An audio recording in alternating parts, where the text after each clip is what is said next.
La CAN Total Égypte 2019 reprend ses droits ce dimanche 14 juillet avec deux belles affiches que constituent ces demi-finales et les quatre équipes ont soif de revanche pour redorer leur blason. Un entraîneur sénégalais, un entraîneur français, un Algérien et un franco-allemand qui aura le dernier mot. Eh bien justement, une première réponse ce soir avant 20h et la deuxième réponse, ce sera avant 23h, sauf prolongation pendant ces deux grands moments cruciaux pour le football africain et tout un peuple qui attend l'issue finale.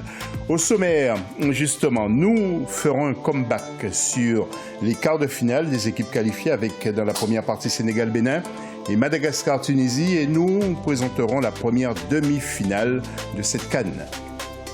Deuxième grand titre, eh bien retour également sur les quarts de finale qui mettaient aux prises la Côte d'Ivoire à l'Algérie et le Nigeria à l'Afrique du Sud. Et nous vous présenterons l'autre demi-finale de cette CAN. Et puis dans la troisième partie, nous remonterons l'histoire pour savoir quel est le passé de ces équipes de la CAN, les pronostics, les infos, tout ce qu'il faut savoir. Donc ça se passe ici.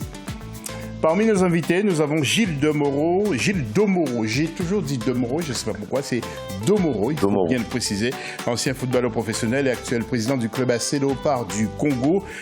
Il est de la Côte d'Ivoire. Alors, deux questions, bien sûr. Pourquoi un Ivoirien est parti vivre en RDC? Et vous êtes le frère de Cyril. Que devient Cyril? Cyril va très bien. Il est à Abidjan en ce moment, président de la FIFPro. Ouais. Donc, oui, il est toujours dans le domaine du football. Ouais. Et vous, l'Ivoirien qui part vivre? Pourquoi le Congo? Parce que ma femme est congolaise. Pas RDC, mais Congo-Brazzaville. Congo-Brazzaville, voilà. Donc voilà la raison pour laquelle nous sommes allés nous installer à Brazzaville en 2010. Et puis, ça reste l'Afrique, hein, donc... Ouais. Et belle ville en plus, hein, très animée. Très animée, et voilà pourquoi nous sommes allés à Brazzaville. Ouais, vous connaissez bien Kintélé, j'imagine? Kintélé, oui, avec le très beau stade. C'est énorme. Exactement. Ouais, c'est une ville dans une ville. C'est une ville dans une ville, tout à fait. Ouais. Tout à fait. Et puis nous avons bien sûr Monsieur Sami Chtabi, Sami qui s'est remis justement de la sortie du Maroc, j'imagine. Oui, on a fait son deuil maintenant, c'est bon. Ouais. Et puis l'interactivité comme d'habitude, eh bien n'oubliez pas de nous donner vos pronostics, par exemple sur les matchs de ce soir, les deux demi-finales et puis bien entendu vos analyses et puis vos constats sur les matchs que vous avez vécus. Le Facebook c'est Africa 24 TV et puis le Twitter avec hashtag Africa 24. Analyse des matchs tout de suite.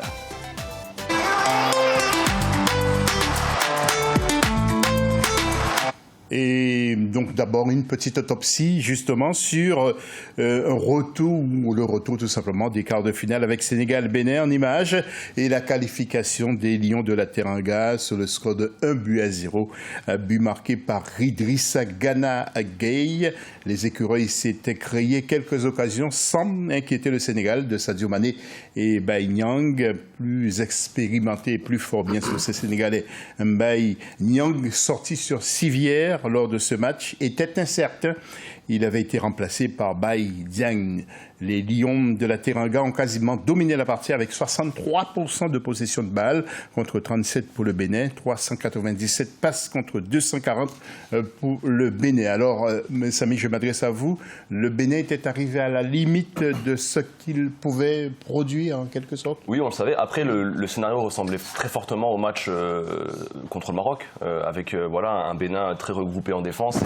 Subissaient les assauts adverses, sauf que cette fois-ci les Sénégalais ont été beaucoup plus prudents et voilà, ils n'ont pas, je pense qu'ils ont respecté les écureuils et c'est pour ça que le Sénégal n'a jamais été pris à défaut. Il y a eu quelques situations dangereuses quand même de la part des joueurs béninois, notamment Mounier et Sessegnan qui se sont montrés quand même assez actifs sur le flanc de l'attaque, mais au final le Sénégal a dominé de la tête et des épaules ce quart de finale. Maintenant le problème de la finition pêche toujours au niveau du Sénégal, puisque voilà ce qu'on a vu en poule, on l'a revu encore durant ce quart de finale, puisque le Sénégal normalement aurait dû gagner sur un score beaucoup plus large. Donc attention, puisque à trop gâcher, on pourrait le regretter du côté des Sénégalais. Oui, le Sénégalais, Sadio Mané, on dit qu'il est moins fort. Pas moins fort, il produit moins que lorsqu'il joue à Liverpool cette saison. C'est la fatigue selon vous?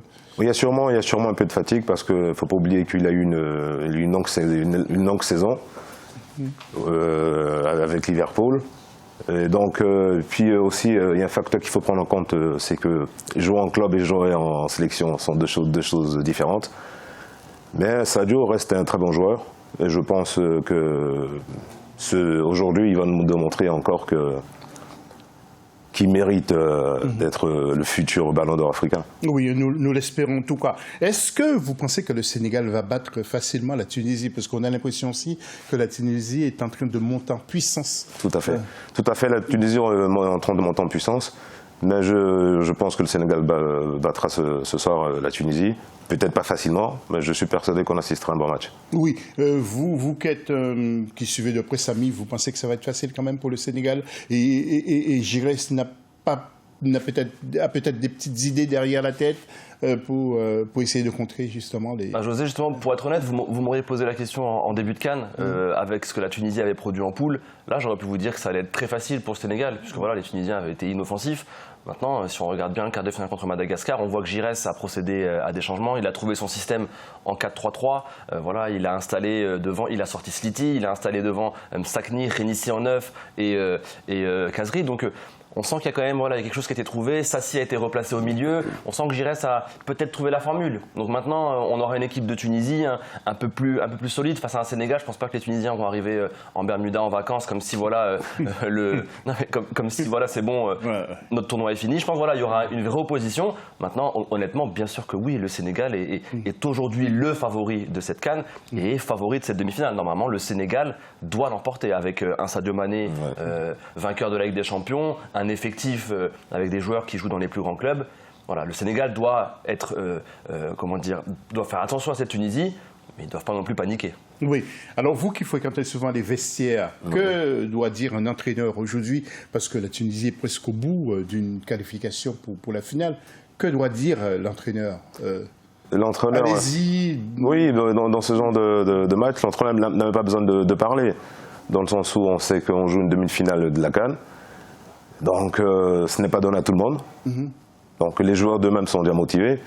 Et puis, bon, le seul mot qu'ils pourraient dire, faites-vous plaisir. Oui, faites-vous plaisir. Et puis, vous êtes tout près d'une qualification, messieurs. Eh bien, mettez le paquet. Alors, je voudrais aussi dire un petit mot sur Idrissa Gana Gueye, né le 26 septembre 1989, le Sénégalais bien sûr, qui évolue au poste de milieu de terrain, donc à Everton en Angleterre. Il a joué à Lille et à Aston Villa auparavant, formé à l'Institut d'Ambars. Le PSG veut s'attacher les services de ce jeune joueur sénégalais et propose une offre de 30 millions d'euros, justement à Everton, qui réclame 40 millions.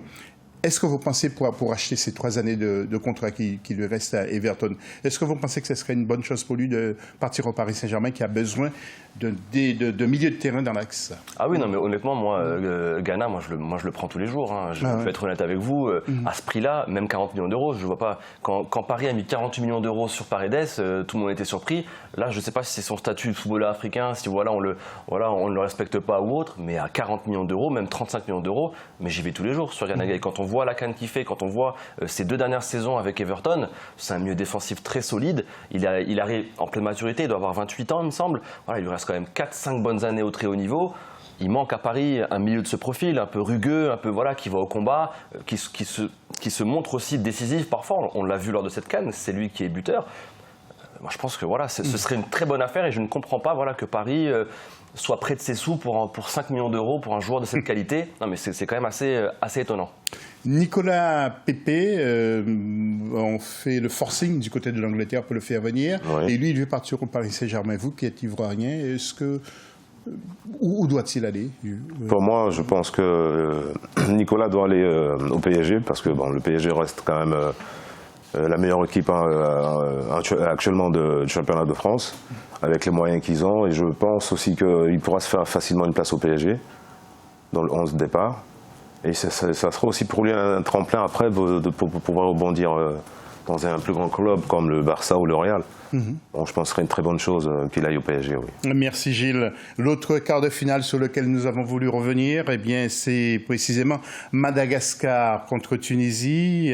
Donc la Tunisie, les Aigles de Carthage, avec début de Ferjani Sassi à la 52e minute. Ensuite, Youssef Zakni inscrivait le second but pour la Tunisie à la 60e minute. Et Naïm Siliti donc marquait le dernier but. Alors la Tunisie impressionnante, nous nous avons beaucoup parlé de la Tunisie qui va rencontrer le Sénégal. Une équipe qui est montée en puissance, on le disait, et qui n'arrête pas de progresser. Alors, de très bons joueurs aussi côté tunisien, il ne faut pas le négliger non plus, hein, Samy. Non, c'est très beau. Ils ont mis l'attaque. Quand on voit les Sliti, Kazri, Mstakni ou même les joueurs de l'Espérance que sont Renissi et Badri, on sent voilà, qu'il y a quand même une ligne offensive assez impressionnante. Au milieu, ça reste voilà, très, très quali avec Skiri qui rayonne à Montpellier. On en a parlé. Sassi qui est très, très bon dans le championnat égyptien. C'est un milieu élégant. Il était moins connu, Skiri. Skiri, oui, c'est un milieu défensif aussi. Il joue à Montpellier, c'est un petit peu moins exposé en Ligue 1, mais il fait de très bonnes saisons. D'ailleurs, c'est pas sûr qu'il reste à Montpellier cette saison. Je sais qu'il y a des clubs de Serie A comme la Fiorentina qui aimeraient bien l'attirer. Maintenant, voilà, il va falloir négocier avec Montpellier. Mais ça reste un joueur de qualité, c'est un joueur très solide. Et pour la CAN, c'est parfait. Non, vraiment, la Tunisie, peut-être défensivement, j'aurais peut-être avec Meria et Brown. Peut-être voilà, c'est une charnière un peu lente, un peu inexpérimentée, mais sinon, dans l'ensemble, ça reste une équipe avec de très bons joueurs. Et justement, nous allons présenter la première affiche qui a lieu à 18h. Il sera à 16h GMT au Caire, stade du 30 juin, Sénégal-Tunisie. Regardez ce sujet de la rédaction.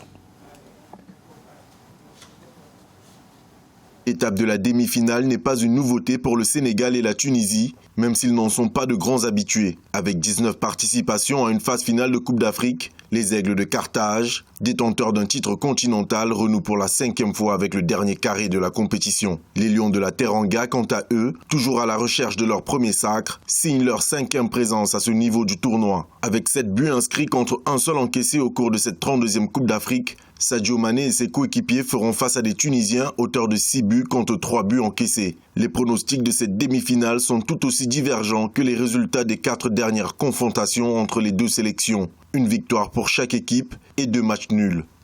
C'était l'affiche du jour. Alors, qu'est-ce que vous voulez rajouter, messieurs, sur cette affiche du jour, Sénégal contre l'équipe de la Tunisie? Bon, j'espère qu'on assistera à une belle demi-finale. Et puis je reste sur mon point de vue, dans le sens où le Sénégal gagnera pour ce match ce soir. Alors, avant de retrouver Samy, Alain Giresse contre Aliou Cissé, l'entraîneur emblématique du Sénégal.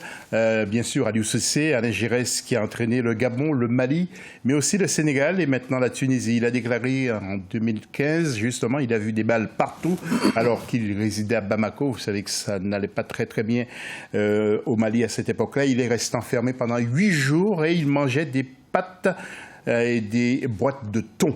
Et au Sénégal, il a été en guerre avec les journalistes. Mais après le match contre Madagascar et la qualification du Sénégal, écoutez ce qu'il a déclaré. On est les premiers à battre Madagascar. Il fallait le faire pour se qualifier. Ça prouve la qualité de cette équipe. On est très satisfait. Quand on est arrivé à ce stade-là, ce que la Tunisie attendait depuis plusieurs années, on veut aller le plus loin possible. On l'a volé à personne, c'est notre mérite. C'est une bonne chose de remarquer des buts. Ça fait du bien que les joueurs retrouvent cette confiance.